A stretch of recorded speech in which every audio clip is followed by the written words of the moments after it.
अस्सलाम वालेकुम नाज़रीन, प्रोग्राम बिहाइंड द न्यूज़ सां गॾु मायावा जो मेज़बान महराज हबीब। हिकु भेरो ॿीहर 2.5 महीननि खां पोइ पीडीएम जो अॼु इजलास थियो आहे। पीडीएम सरबराह मौलाना फज़लुर रहमान जी सदारत हेठि, जंहिंमें अपोज़िशन लीडर शहबाज शरीफ़ पारां बि शिरकत कई वई, जॾहिं त नवाज़ शरीफ़ बि इन इजलास में शरीक थियो ऐं पाकिस्तान पीपल्स पार्टी ऐं ANP खां सवाइ ही इजलास थियो आहे। प्रेस ब्रीफिंग दौरान वाज़े तौर ते इहो ॿुधायो वियो त हिन हुकूमत खे कहिड़े तरीक़े सां इस्तेमालु कयो पियो वञे। मौलाना फज़लुर रहमान पारां पंहिंजी प्रेस कॉन्फ्रेंस दौरान इहो आगाह कयो वियो त इदारा पंहिंजे हदनि में रहनि, इदारा अपोज़िशन जे पार्टियुनि लाइ इस्तेमालु न थियनि। ख़ासि तौर ते नालो वरितो वियो नेब ऐं FIA जो। हुन सां गॾोगॾु हुकूमत इलेक्ट्रॉनिक वोटिंग मशीन जे कारण चाहे पई, उन बाबति बि उनखे बि रद्द कयो वियो आहे। जॾहिं त हुन सां गॾोगॾु अफ़गानिस्तान जी सूरत हाल बाबति बि हुकूमत अॼु इजलास में डिस्कस थियो आहे। उन में बि इहो फ़ैसिलो कयो वियो आहे त पाकिस्तान खे पंहिंजो रोल न्यूट्रल रखणु घुरिजे ऐं कंहिं बि हिकु पासे न वञणु घुरिजे। उन सां गॾोगॾु फॉरेन पॉलिसी समेत मुख़्तलिफ़ मामला गौर वीचार हेठि आया आहिनि। इन सॼे मामले ते पाण प्रोग्राम में ॻाल्हाईंदासीं। हिन वक़्तु इहे ख़बरूं हिकु भेरो ॿीहर अचनि पियूं ऐं इहे इन जो इम्कान बि ज़ाहिर कयो पियो वञे त शायदि पाकिस्तान पीपल्स पार्टी हिकु भेरो ॿीहर PDM में शामिल थी सघे थी ऐं उन जे लाइ PDM में कुझु जेके अॻुवान आहिनि उन्हनि पारां अॼु बहस बि कयो वियो आहे। इन ते ॻाल्हाईंदासीं। असांखे हिन वक़्तु फ़ोन ते जॉइन कयो आहे सीनियर सहाफ़ी तजरगार शाहीन कुरैशी साहब। शाहीन साहब अस्सलाम वालेकुम।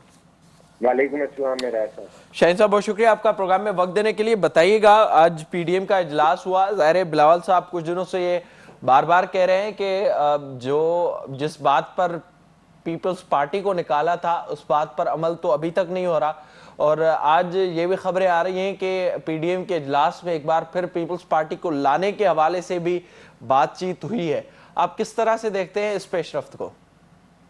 देखिए जी, बात यह है कि इस पे हम पहले भी बात अपनी में राय दे चुका हूँ, और लेकिन आज मैं डिफरेंट बात करूँगा कि आपके जो इंट्रो में ये बात थी ना कि PDM का 2.5 महीने के बाद इजलास हुआ, ये जुमला ही सेल्फ एक्सप्लेनेटरी है कि सियासी जमात का काम सियासी अमल करना होता है। जो रहनुमा आपस में ही 2.5 महीने के वक्फों से मिलेंगे, उन्होंने क्या करना है, और कभी जो है वो धमकियां दे रहे होते हैं और कभी आज इतनी फुसफुसी जो है प्रेस कॉन्फ्रेंस की है, तो ये सारा अटर कंफ्यूजन है। मैं तो इस पे एक ही कमेंट करूंगा कि वो मुक्का जो लड़ाई के बाद याद आए उसे अपने मुंह पर मारना चाहिए कि जो पब्लिक अवेयरनेस पैदा की थी इस जद्दोजहद में PDM ने, उसको तबाह कर दिया गया कि जब सीट के ऊपर जा चुकी थी और बल्दियाती ज़िमनी इलेक्शन जीत रहे थे, सेनेट के अंदर झटका लगा चुके थे कि इमरान खान को भी जो है वोट ऑफ कॉन्फिडेंस लेना पड़ा, उस सारे मामले को सबूताज कर दिया गया। और सबूताज इस तरह किया गया कि धक्के लगा के जो है शाहीन खाकान अब्बासी और मौलाना फजलुर रहमान और मरियम ने पीपल्स पार्टी और ANP को धक्के देकर निकाला। सियासी जमात का काम सियासी अमल करना होता है। सियासी जमात का काम ये नहीं देखना होता कि भाई हमने तो एजेंसियां इन्वॉल्व हो जाएंगी, उनके बगैर हम जीत नहीं सकेंगे। हार जीत मसला नहीं होता, सियासी अमल करते। अगर ये सियासी अमल करते तो उस वक़्त उनकी क्रेडिबिलिटी साख, क्योंकि अवाम को तो कुछ भी डिलीवर कर सकी थी PTI की हुकूमत, तो इनका बहुत बुरा हाल था। तो उस वक़्त का वो टेम्पो भी तोड़ दिया उन्होंने, यानी लड़ाई के बाद जो मुद्दा है उसके बाद इन्होंने कुछ भी सियासी अमल खुद नहीं किया, ना अपने आप इस्तीफे दिए और ना कुछ ये किया, जिसे यहाँ पर जो सीरियस तज्जिया निगार है ये समझते हैं कि ये डील है गुड कॉप बैड कॉप की है।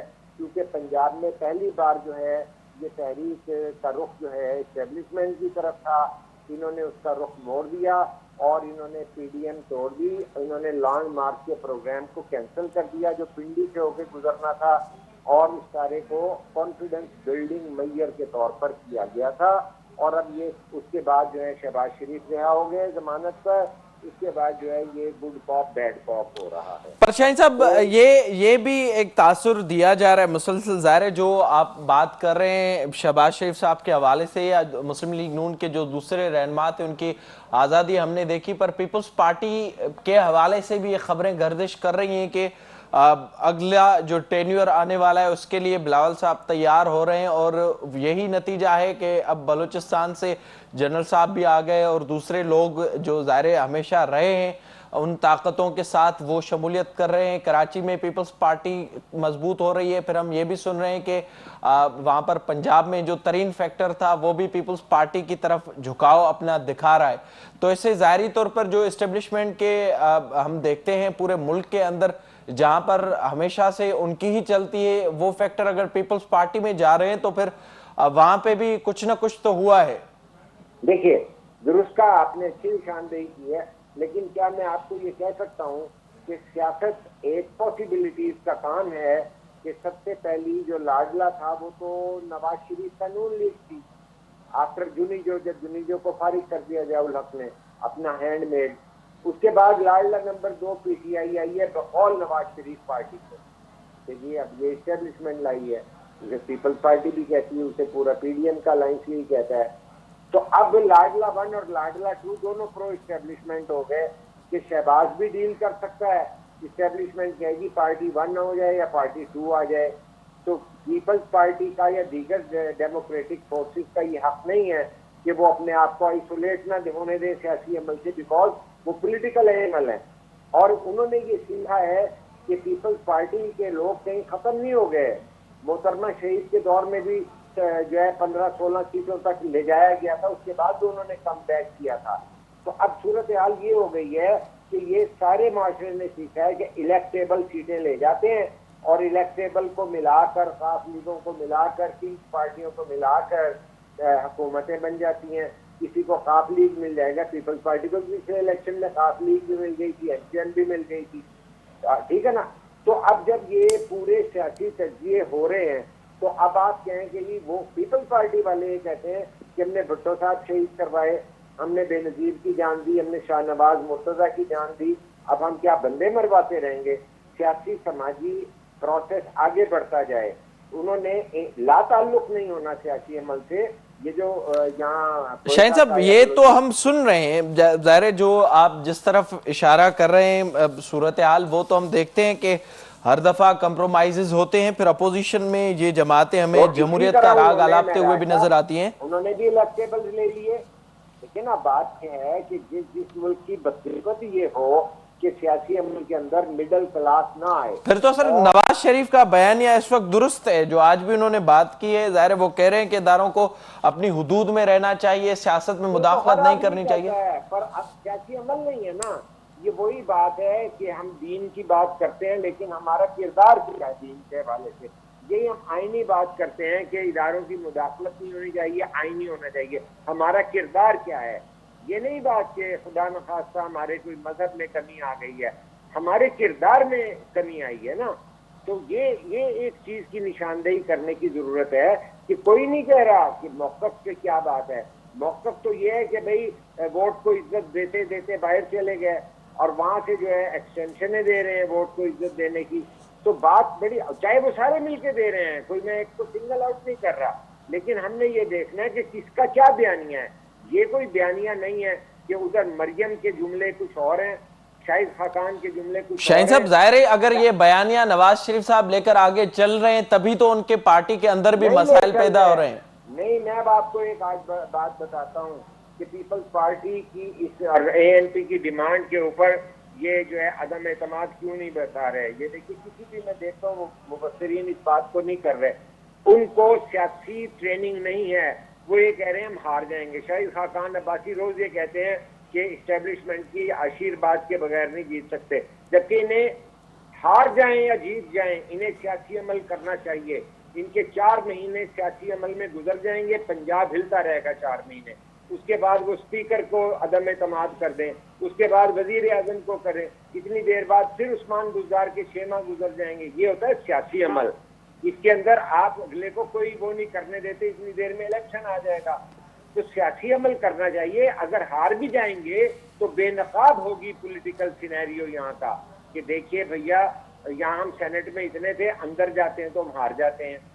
سیاسی عمل کی ضرورت ہے اور یہ سیاسی عمل سے دور لے جا رہے ہیں. سیاسی عمل چاہیے عوام کو. یہ جلسوں کا، ثواب کا جلسہ 1-2 جلسے اور کر لیں گے، اس سے کچھ نہیں ہوگا. عوام سمجھ چکے ہیں، عوام کا شعور اس طرح کی لیڈرشپ سے آگے ہے، ان فضل الرحمان سے آگے ہے जो अपना आजादी मार्च लपेट ज़ाहिरी कर तौर चले पर जाते वो हैं। हमें इस वक्त नज़र आ रहा है। बहुत शुक्रिया आपका शाहीन कुरैशी साहब प्रोग्राम में वक्त देने के लिए। हिन वक्त जिते पीडीएम ते भी सवाल उथनि था 2.5 महीननि खां पोइ अॼु हीअ मीटिंग थी ऐं हिन में फ़ैसिलो कयो वियो आहे। 28 अगस्त ते हिकु ॿियो इजलास थींदो ऐं उन खां पोइ 29 अगस्त ते कराची में पीडीएम जो जलसो रथियल आहे, जंहिंमें पीडीएम जी क़यादत शिरकत कंदी। पीपल्स पार्टी ते सवाल उथारिया विया, पर हिन वक़्तु जेको सिनारियो नज़र अचे पियो उन मां वाज़े तौर ते सभिनी जी जेका पोज़ीशन आहे उहा विन विन नज़र अचे पई ऐं उन में हुकूमत हुजे, एस्टेब्लिशमेंट हुजे, पीपल्स पार्टी हुजे, नून लीग हुजे या ॿियूं धुरियूं हुजनि। इन खां पाण प्रोग्राम में ज़िक्र कंदासीं फ़रोग़ नसीम कुझु ॾींहंनि खां सिंध में छॾियल मिल्कियतुनि बाबति कोशिशूं करे पियो उन्हनि ते कब्ज़नि जूं। उन ते हिते वक़्तु ब्रेक जो सां गॾु प्रोग्राम में हिकु भेरो ॿीहर भलीकार प्रोग्राम जे हिस्से में पाण ज़िक्र कंदासीं सिंध में हिंदुनि जी छॾियल मिल्कियतुनि जे हवाले सां, जंहिं ते मुसलसल एमकेएम सां तालुक़ रखंदड़ कानून वारो वफ़ाक़ी वज़ीर फ़रोग़ नसीम उन बाबति साज़िशूं तयारु करे पियो। कुझु ॾींहं पहिरियों ई हिकु अहिड़ी कमेटी जोड़ी जंहिं ते बि सिंध जे माण्हुनि पारां एहतजाज कया विया, उन ते बि सिंध जो माण्हू एतिराज़ वारे पियो, जॾहिं त इहो ई मामिलो काल्ह क़ौमी असेंबली में बि पहुतो आहे। कुझु ॾींहं पहिरियां ई छॾियल मिल्कियतुनि जे हवाले सां जुड़ियल कमेटी ते सिंध जा माण्हू सरापा एहतजाज आहिनि। सिंध जे माण्हुनि पारां उन ते एतिराज़ वारिया विया हुआ, जेका फ़रोग़ नसीम जी सरबराही में जुड़ियल कमेटी खे रद्द बि कयो वियो। काल्ह क़ौमी असेंबली जे इजलास जी शुरूआति में ई क़ौमी असेंबली में एमकेएम जे मेंबरनि उसामा कादरी, किश्वर ज़हरा इक़बाल, मोहम्मद अली ख़ान एनिमी प्रॉपर्टी जे हवाले सां 1947 ऐं 65 में पाक भारत जंग बाद मुतासिर माण्हुनि जे बुनियादी हक़नि जे ख़िलाफ़ नोटिस पेश कयो। इन ते जंहिं ते इजलास जी शुरूआति में ई अली मोहम्मद ख़ान पारां क़ौमी असेंबली में तफ़सील पिणु पेश कया विया, जंहिं मूजिबि मुल्क में सभ खां वधीक मिल्कियत सिंध में मौजूदु आहे, जंहिंमें मजमूई तौर ते सिंध सूबे अंदरि 627 बिल्डिंगूं, 357 दुकान, 81 प्लाट ऐं 2 फैक्ट्रियूं एनिमी प्रॉपर्टी में शामिल आहिनि, जॾहिं त उन सां गॾोगॾु सॼे सूबे में 2,335 एकड़ एनिमी मिल्कियत पिणु शामिल आहे। अली मोहम्मद ख़ान पारां क़ौमी असेंबली में इहो ॿुधायो वियो त हीअ जेका बि मिल्कियत आहे उहा वफ़ाक़ जी आहे। अफ़सोस सां माज़ी में हिन मामले ते ध्यानु नाहे ॾिनो वियो। संदसि वधीक चवणो त हिन मिल्कियत ते कब्ज़ो थियल आहे, जेका मिल्कियत जल्द ख़ाली कराई वेंदी, जॾहिं त अली मोहम्मद ख़ान जी उन ॻाल्हि ते बि एमकेएन मेंबरनि पारां एतिराज़ वारियो वियो। संदन चवणो त जेके मिल्कियतूं छॾियल आहिनि उन्हनि ते भारत मां ईंदड़नि जो हक़ आहे, उहे मिल्कियतूं उन्हनि हवाले कयूं वञनि, जंहिं ते अली मोहम्मद ख़ान पारां इहो ॿुधायो वियो त हीउ मामिलो 93 बाद सूबे वटि आहे, जंहिं ते एमकेएम जे मेंबरनि पारां इहो चयो त बंगालियुनि जूं ज़मीनूं बांग्लादेश मां ईंदड़नि हवाले करण जो फ़ैसिलो कयो वियो आहे त सिंध में मौजूदु हिंदुनि जूं ज़मीनूं भारत मां ईंदड़नि जे हवाले कयूं वञनि। हीउ मामिलो मुसलसिल हलंदड़ आहे। फ़रोग़ नसीम जी सरबराही में जुड़ियल कमेटी ते बि सिंध जे माण्हुनि पारां एतिराज़ वारिया विया हुआ ऐं मुसलसिल इन ते कमु थिए पियो। फ़रोग़ नसीम जी कमेटी जेका कुझु पहिरियां ई जुड़ी हुई, उनखे 1 महीने अंदरि वफ़ाक़ी काबीना में पंहिंजी रिपोर्ट पेश करणी आहे, जॾहिं त काल्ह अली मोहम्मद ख़ान पारां जेके तफ़सील साम्हूं रखिया विया आहिनि उन ते हिन वक़्त ताईं को बि पीपल्स पार्टी जो रद्द अमल साम्हूं नाहे आयो। नई पाकिस्तान पीपल्स पार्टी जंहिंजी सूबे में हुकूमत आहे उहा क़ौमी असेंबली में मौजूदु आहे। काल्ह क़ौमी असेंबली में बि कंहिं बि पीपल्स पार्टी जे मेंबर पारां इन अहम मामले ते न ॻाल्हायो वियो ऐं नई इन ते का हिन वक़्त ताईं का प्रेस कॉन्फ्रेंस थी सघी आहे।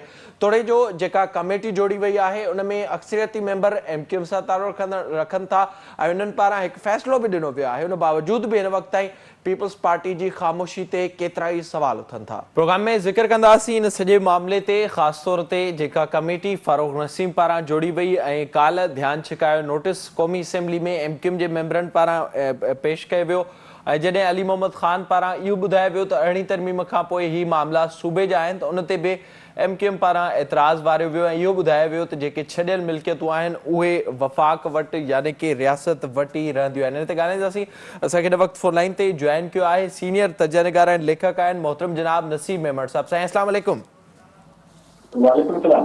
नसीर साहब वॾी महिरबानी अवां जी प्रोग्राम में जॉइन करण जे लाइ। ॿुधाइजो कुझु ॾींहं पहिरियां ई नोटिस असां ॾिठोसीं, हिकु लेटर साम्हूं आयो हो जंहिंमें छॾियल मिल्कियतुनि बाबति फ़रोग़ नसीम जी सरबराही में कमेटी जोड़ी वई हुई ऐं तकड़ा क़दम हिन वक़्तु खयां पिया वञनि। काल्ह ही मामिलो क़ौमी असेंबली में बि पहुतो आहे।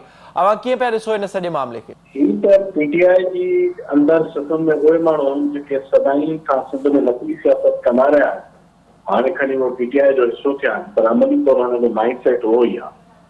उहे कोशिशि कनि था त हाणे उहे शयूं जिन खे सवली सिंधीअ में चइजे त उहे शैतानगिरियूं कजनि, जो जेका हिननि जो जेको पॉलिटिकल ग्राउंड, पॉलिटिकल त कोन हो, जेको डंडे जे तौर ते ग्राउंड ठहियल हो, नस्ली नफ़रत जे बुनियाद ते कराची में हुनजो ग्राउंड ठहियल हो, उहो कीअं सिक्योर कनि। छो त इलेक्टोरल पॉलिटिक्स में उन्हनि खे नज़र अचे पियो त हाणे माण्हू हुननि जे पहिरें जीअं 2018 में बि नस्ल परस्त माण्हू त उन्हनि रद्द कयो, कराची में रहिया अचनि। हाणे हुननि खे लॻे थो त इहा जेका पुठियनि 3-4 सालनि में हुननि तर्फ़ां कुझु बि न आहे कयो। 1100 अरब रुपए जो पैकेज ॿुधाए हलिया विया, अॼु ताईं कराची हिन में करे कुझु बि न सघिया।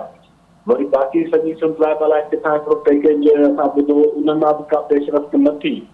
त मूंखे लॻे थो त हाणे हुननि वटि कीअं त का कारकर्दगी ॾेखारण ऐं ॿुधाइण लाइ कान्हे, तंहिंजे करे हू अहिड़े क़िस्म जा नस्ली जेके बुनियादनि वारा मामला आहिनि उहे उभारण था चाहिनि। ऐं सुवाल इहो आहे त जेके बंगाली जूं मिल्कियतूं जेके 70 में छॾे विया उहे बंगालियुनि खे ॾियणियूं आहिनि, त पोइ सिंध ऐं पंजाब जे 47 में जेके माण्हू मिल्कियतूं छॾे विया हुआ उहे पोइ तॾहिं खां शुरू कयो, उहे हुननि खे मिलणु घुरिजनि। ऐं टी ॻाल्हि इहा त ज़मीन आइनी तौर ते जेके जंहिं सूबे में आहे उहा उनजी मिल्कियत आहे। तंहिंजे करे इस्लामाबाद मां वरी फ़ैसिलो करणु त सिंध जे एसेट्स जेके सिंध में मौजूदु आहिनि उन्हनि जो फ़ैसिलो इस्लामाबाद में फ़रोग़ न थी करे, ऐं फ़रोग़ न थी अॻे हुकूमत लाइ सदाईं हुनखे खेलानाब कयो आहे, का हिकु बि शइ हुनखे चङी न आहे करे। उहो जजनि जे ख़िलाफ़ रेफरेंस हुजे या आइलैंड्स वारो ऑर्डिनेंस हुजे, का हिकु बि शइ को बि ढंग जो केस हुकूमत खे खटे कोन ॾिनो थिए। हुननि ॾेखारण लाइ कुझु बि कोन्हे, तंहिंजे करे अहिड़े क़िस्म जी शोबेबाज़ियूं कनि था ऐं हिन मां हुननि खे कुझु हरास थियणो कोन्हे।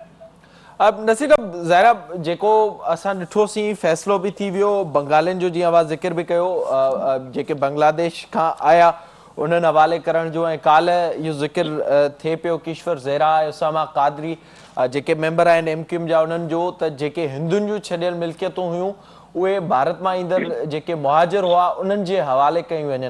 हालांकि ही जेको कानूनी तौर ते सॼो मामिलो आहे इहो क्लियर बि थियो, ऐं अली मोहम्मद बि इहो ॿुधायो पए पार्लियामेंट अंदरि त 18 तरमीम खां पोइ उहे सभु शयूं सूबे जे हवाले आहिनि। पर फ़रोग़ नसीम वरी बि ज़ोर ॾिए पियो ऐं ख़बरूं इहे बि अचनि पियूं अॼु बि इन ते जेका ॻाल्हि ॿोल थी आहे इन सॼे मामले ते, त उहे जेके मिल्कियतूं हुयूं या जिन ते ॿिया माण्हू वेठा आहिनि उहे बि ख़ाली करायूं वञनि, जंहिंमां असांखे अक्सरियत सिंध जी नज़र अचे थी। त छा पिया सम्झो अवां, छा वफ़ाक़ी हुकूमत खे इहे सभु शयूं नज़र नथियूं अचनि? हिसो आहिनि उहे वफ़ाक़ी हुकूमत जा। हिकु पासे इहा दावा थिए पई त सिंध में इमरान ख़ान अचे पियो ऐं हू हिते पार्टी खे मज़बूत करणु चाहे पियो, ॿिए पासे अहिड़े क़िस्म जा फ़ैसिला थियनि पिया।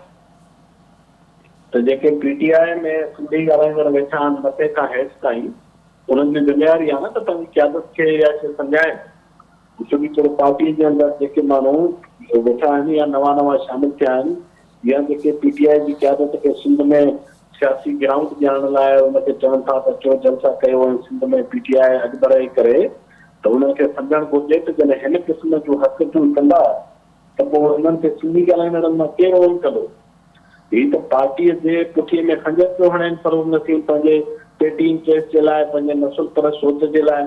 माण्हू रहिया पिया हूंदा जिन घरनि में तव्हां हुनखे कढंदो, नतीजो छा थींदो? नतीजो थींदो त लिसानी झगड़ो थिए। ॿी ॻाल्हि इहा केरु कढंदो? कढण जो माण्हू खे उथाइण जो इख़्तियार कढण जे लाइ वरी ट्रांसफर करिणो पवंदो न। फ़रोग़ नसीम उतां मलेशिया वठी अची का उतां माण्हू वठी अची उथारींदो न माण्हू खे। सो इहा हिकिड़ी प्रैक्टिकल शइ आहे, ही टैक्टिक्स आहिनि जेके कोशिशि कनि था पॉपुलरिटी जा, प्रैक्टिकल शइ आहे। ऐं मूंखे मुंहिंजो ख़्यालु आहे त सिंध गवर्नमेंट खे ख़ुदि हुनखे सख़्तु स्टैंड वठणु घुरिजे, वॾे वॾे खे हिन ते को सख़्तु लेटर लिखणु घुरिजे, सिंध असेंबली में ठाराह अचणु घुरिजे, अवामी सतह ते रिलीज़ करणु घुरिजे। ही लगातार शैतान गुरू से सिंध में जेका पीसफुल माहौल आहे उहो नथो हुननि खे राहत ॾिए। ही चाहिनि था त कराची अनस्टेबल थिए, जंहिंसां पाकिस्तान अनस्टेबल थिए, या ख़्वाहिश उन्हनि इंडिया जेके पाकिस्तान खे अनस्टेबल ॾिसणु चाहिनि था। तो ही तो ॿियनि जे लाइ चर्चा कंदी आहे त मुल्क जे माण्हुनि खे सम्झणु घुरिजे त जेकर कराची में हिकु सूरत कंदा त उहो पंहिंजो वफ़ाक़ सभु करे रहिया आहिनि। हींअर त ॿाहिरि जो कोन चाहिनि थियूं त पाकिस्तान में डिफेयर हुजे, त हीअ जेके अहिड़े क़िस्म जो डिफेयर कंदा कंदा त हीअ त ॿाहिरि एजेंट थी पवंदा। ऐं मूंखे त लॻे थो त हीअ ॿाहिरि शहरनि ते इहो कमु कनि था। सो पार्टियुनि खे सिंधी हुकूमत खे चिटो मौक़िफ़ रखणु घुरिजे। इहे ज़मीनूं ऐं जेके बि असां था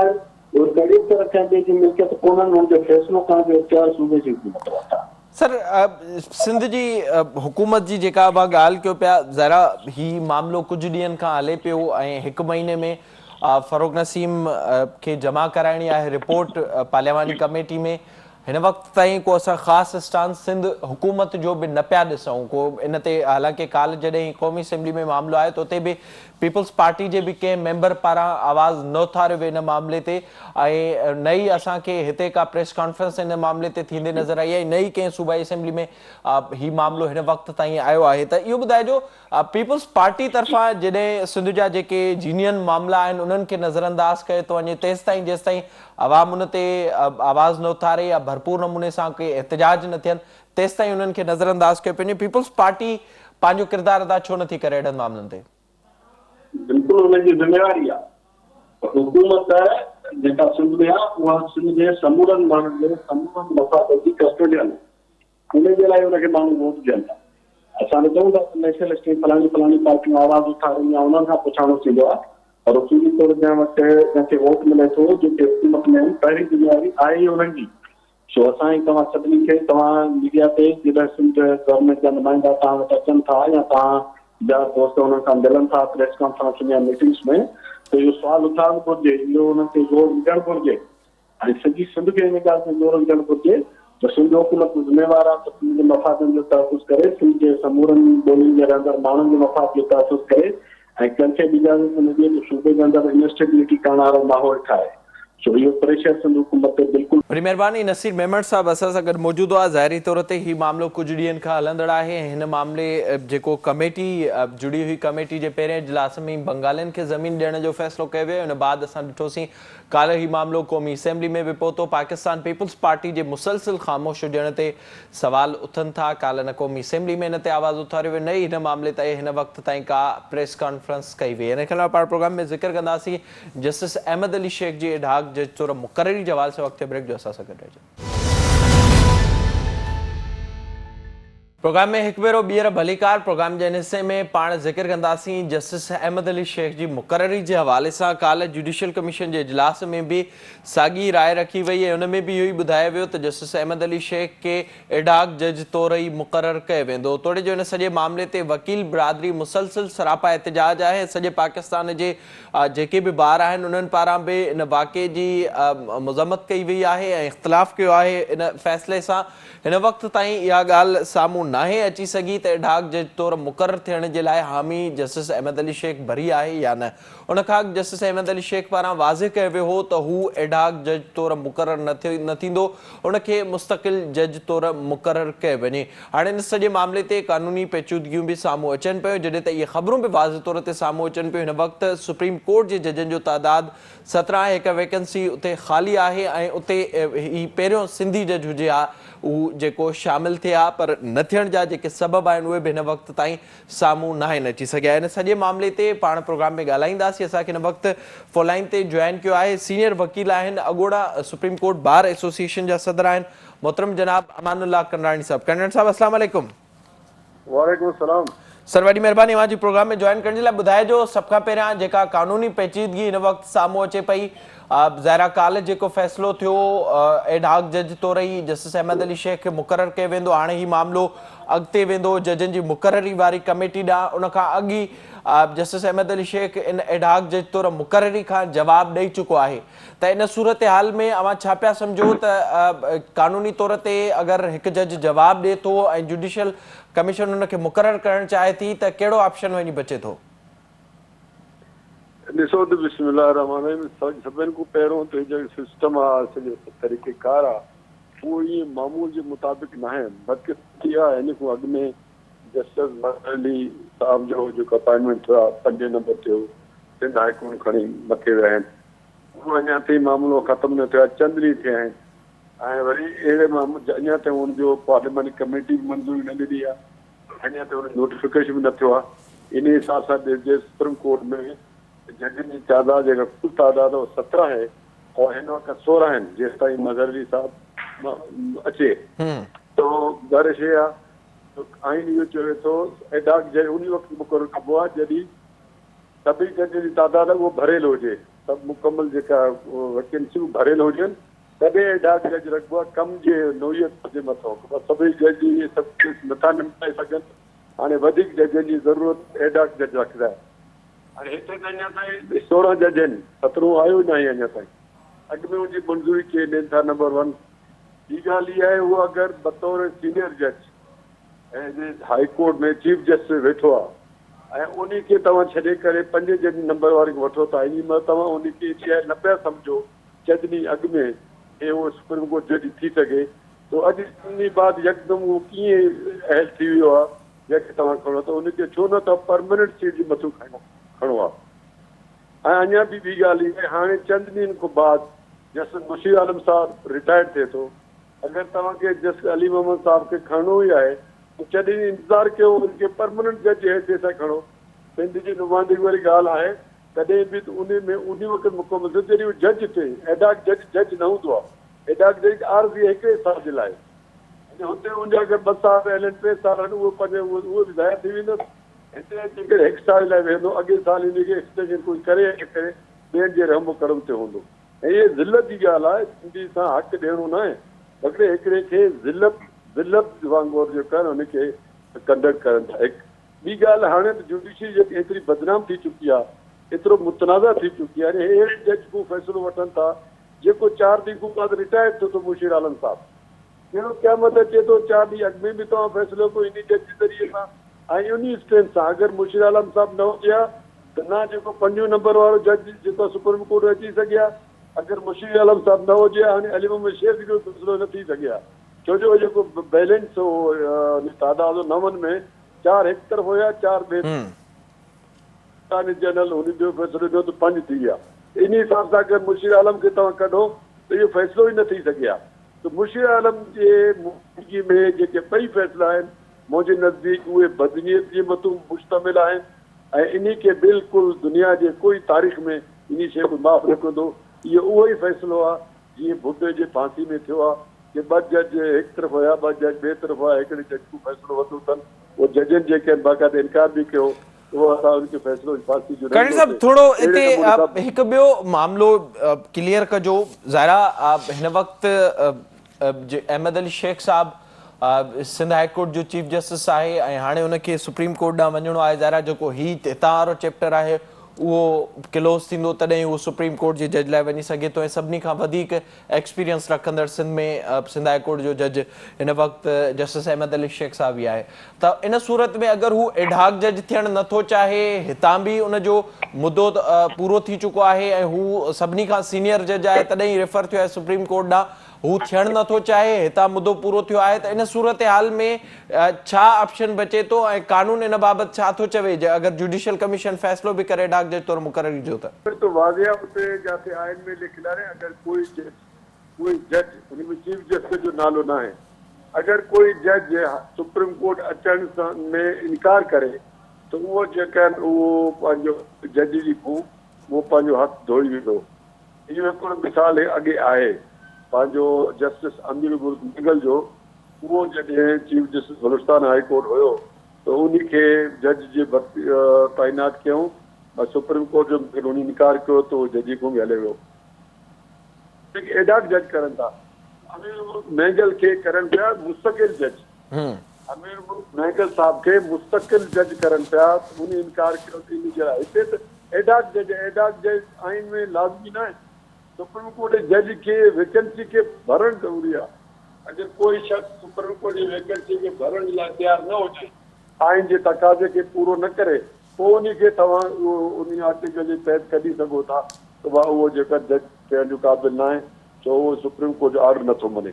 और हिते त एडहाक जज आहे, हिकु माण्हू पंहिंजे हक़ खे छो छॾे, बतौर हक़ एज़ ए चीफ जस्टिस वेठो आहे ऐं उनखे जेको तव्हां नाजाइज़ तौर ते गैर कानूनी तौर ते एडहाक जज करो था। मुंहिंजे ख़्याल में मुंहिंजी मर्ज़ी खां बग़ैर उनखे जज एडहाक नथो करे सघिजे और न ई उनखे पंहिंजे उहिदे खां हटाए सघिबो आहे। अमान साहब थोड़ो सो ॿियो आगाह कजो। ज़ाहिरा जेके असां ॾिठोसीं हिन मुल्क में जुडिशरी जी बहाली लाइ जेके तहरीकूं हलियूं उन बाद नेठि ज़ाहिरा इहे फ़ैसिला थिया पए त हाणे जेके फ़ैसिला हूंदा उहे पार्लियामेंट खां बि वधीक जजनि जे हवाले ई हूंदा। उन खां पोइ जेको जुडिशियल कमीशन जो क़याम असांखे हिन वक़्तु नज़र अचे पियो मुक़ररी जे हवाले सां ज़ाहिरी तौर ते, त हिन वक़्तु जेके अहिड़े क़िस्म जा फ़ैसिला थियनि था, हिन खां अॻु बि जस्टिस शौकत अज़ीज़ सिद्दीकी साहब जो मामलो बि साम्हूं आयो हो, उहो बि हिन वक़्त ताईं 3 सालनि खां लड़कियल आहे मामलो। जस्टिस काज़ी फ़ाइज़ ईसा साहब जे हवाले सां बि कुझु शयूं अहिड़ियूं साम्हूं आयूं हुयूं त जेके अंदरां ई इख़्तिलाफ़ साम्हूं अचनि पिया जुडिशरी जे, उन में अवां छा पिया सम्झो त बुनियादी तौर ते कहिड़ा कारण आहिनि? छा इन में बि कोशिशि थिए पई त जेके पसंदि जा माण्हू आहिनि उन्हनि खे अॻिते आंदो वञे, जहिड़े क़िस्म जा फ़ैसिला साम्हूं अचनि पिया? बिल्कुलु बदकिस्मती सां ईअं लॻे थो जो दंगल आहे, हिकिड़ो मुक़ाबिलो थींदो आहे न, मलाखड़ो थींदो आहे। मलाखड़े अगरि मज़ाक खाइनि था, जेको ताक़तवर हूंदो उहो मथे ईंदो, या जेको ताक़तवर हूंदो उहो ई फ़ैसिलो थींदो। इंसाफ़ वारा फ़ैसिला नथा थियनि, छो जो इहे जज जेके आहिनि पाकिस्तान जा सुपीरियर जज आहिनि, उन्हनि जे नाले सां सॼे पाकिस्तान दुनिया में माण्हू मिसालूं ॾींदा आहिनि। इहो ई मां ॻाल्हि जो करां पियो, जॾहिं तव्हां हिकिड़े वज़ीर आज़म खे फांसी ॾियो था, माण्हू क़बूल करनि था, तव्हां हिकिड़े वज़ीर आज़म में कढी छॾो था, माण्हू क़बूल करनि था, कंहिंखे तव्हां कंटेम्प जी सज़ा ॾियो था, माण्हू क़बूल करनि था। मगर हाणे त इहो नज़र अचे थो इहे सभई फ़ैसिला सियासी हुया। हाणे हिन जो भाई जेको इहो रेस लॻे थो मुक़ाबले जो, जंहिंमें उहे इंसाफ़ जे बजाए पसंदि नापसंदि जा आइन कानून ते भञकड़ी करे जे कमु करनि था, पोइ इन्हनि फ़ैसिले खे कोई न मञींदो। इहे चवंदा इहे ग्रुप आहिनि, इहे जज न आहिनि, इहे गिरोह आहिनि, इहे मुतासिब आहिनि, इहे जेके आहिनि कंहिंजे चवण ते इहे फ़ैसिला करनि था। हाणे जुडिशरी जे बारे में इहो तासुर आम थींदो, इहो मुल्क जे लाइ बहितर न आहे। जुडिशरी हिकिड़ो इदारो आहे जंहिंजे मथां सॼे अवाम खे एतमाद हुजणु खपे, जॾहिं त हिते हालत इहा आहे वकीलनि खे एतमाद कोन्हे। जेके वकील हुन साम्हूं पेश थियनि था, जेके बार जा इदारा आहिनि नुमाइंदा, उहे जेके सॼे सिस्टम खे रेगुलेट करनि था, उहे ई इन जे फ़ैसिलनि खे ग़लति सम्झनि था, इंतिज़ामी फ़ैसिलनि खे। तो ज़ाहिर आहे पोइ इन जज जेका इम्पार्शलिटी आहे, उनजो गैर जानबदार जो हैसियत आहे, उनजो मुनसिफ़ थियण जो हैसियत आहे, उहो ॾाढो मुतासिर थिए थो अॼुकल्ह जे ज़माने में। मां सम्झां थो इहो मुल्क जे लाइ ख़तरनाक आहे। ऐं इहे अॻियां जेके फ़ैसिला आहिनि, जीअं मां तव्हां मिसाल ॾिनो भुट्टे साहिब जो, उनजी फांसी जे मथां जेके फ़ैसिला थिए, इहे उन्हनि जी जेका न हिकु क़िस्म जी पैरवी आहे। अहिड़ा ई फ़ैसिला थियनि था जीअं अॻे थींदा हुआ नवाज़ शरीफ़ जे फ़ैसिले मथां, गीलानी जे फ़ैसिले जे मथां ॻाल्हियूं कयूं माण्हू, इहे ई ॻाल्हियूं हाणे थींदियूं कि हे जेके फ़ैसिला सियासी थिया आहिनि उहे सभु कंहिंजे चवण ते थिया आहिनि। जुडिशरी इंसाफ़ जे बलबूते जे मथां या आइन कानून जे तहत न कया आहिनि। तो हाणे बिल्कुलु वाज़े थी चुको आहे गिरोहबंदी सुप्रीम कोर्ट जे अंदरि। इहो मुल्क जे लाइ तबाह कोन आहे। वॾी महिरबानी अवां जी प्रोग्राम में वक़्तु ॾियण जे लाइ। अमानुल्लाह कुरनानी साहब असां सां गॾु मौजूदु हुआ। ज़ाहिरी तौर ते काल्ह इहो फ़ैसिलो थियो आहे जुडिशल कमीशन में बि त जस्टिस अहमद अली शेख खे एडाक जज तौर ई मुक़ररु कयो वेंदो। हालांकि उन ते अॻु ई एतिराज़ जस्टिस अहमद अली शेख पारां बि वारिया विया हुआ ऐं उन पारां बि जवाबु ॾिनो वियो त हू एडाक जज तौरु मुक़ररु न थींदो, हुनखे मुस्तक़िल जज तौर ई मुक़ररु कयो वञे सुप्रीम कोर्ट में। इन खां अलावा सॼे मुल्क जा जेके वकील आहिनि उहे बि इहा ई ॻाल्हि चाहिनि पिया, उन्हनि पारां बि एहतिजाज कयो वियो। काल्ह बि ही एहतिजाज थियो, अॻिते जे लाइ बि एहतिजाज करण जो ऐलान थियल आहे। मुसलसिल अहिड़े क़िस्म जा जेके फ़ैसिला थियनि था उहे सवाल या निशान आहिनि। का क्राइटेरिया मुक़ररु न आहे थियल, क्राइटेरिया इहा ई आहे त जेको सीनियर तरीन जज हूंदो उनखे ई मुक़ररु कयो वेंदो, उन ते पूरो लहण खां पोइ बि मुक़ररी न थियणु, इन ते सवाल पैदा थियनि था। इन ई सां ई प्रोग्राम जो वक़्तु पंहिंजी पुॼाणी ते पहुतो। पंहिंजे मेज़बान मिराज हबीब खे ॾींदा इजाज़त। अल्लाह।